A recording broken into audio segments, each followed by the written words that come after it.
Middle east की रात और अचानक आसमान से बरसने लगे मिसाइल। हूती विद्रोहियों ने फिर इजराइल के रेमन एयरपोर्ट को निशाना बनाया।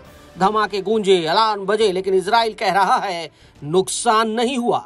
सवाल ये, हकीकत क्या है? और सबसे बड़ा डर, क्या ये हमले इजराइल की सुरक्षा ढाल को तोड़ने लगे हैं?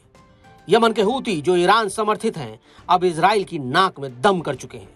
पिछले एक साल में हूतियों ने दर्जनों बार इजराइल पर ड्रोन और मिसाइल से हमले किए।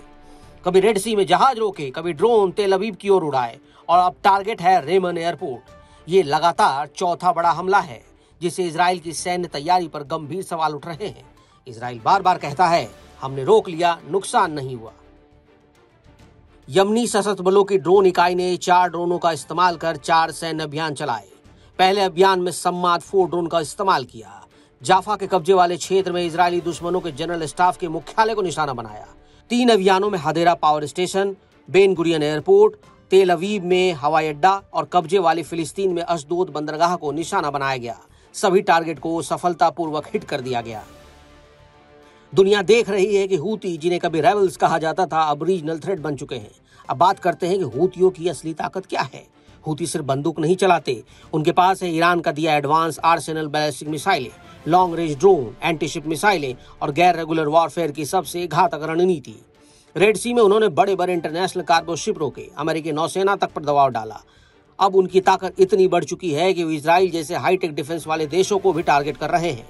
इजराइल के पास मिसाइल सिस्टम है, आयरन ड्रोम है, लेकिन हूतियों की स्ट्रेटेजी अलग है। वो एक साथ कई मिसाइलें और ड्रोन छोड़ते हैं ताकि डिफेंस सिस्टम थक जाए, और यही वजह है कि इजराइल की चिंता बढ़ चुकी है।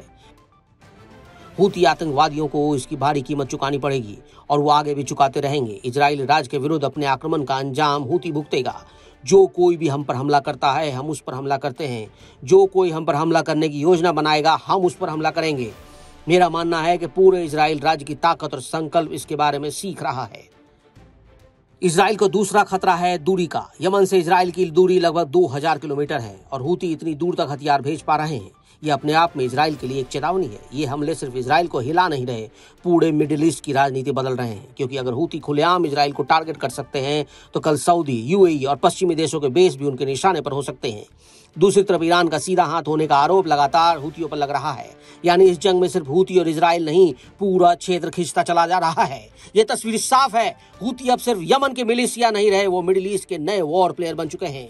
इजराइल कहता है नुकसान नहीं हुआ, लेकिन असली चोट उसकी सुरक्षा छवि पर लग रही है। और अगर हमले ऐसे ही बढ़ते रहे तो आने वाले दिनों में मिडिल ईस्ट का नक्शा खून और बारूद से फिर से लिखा जा सकता है।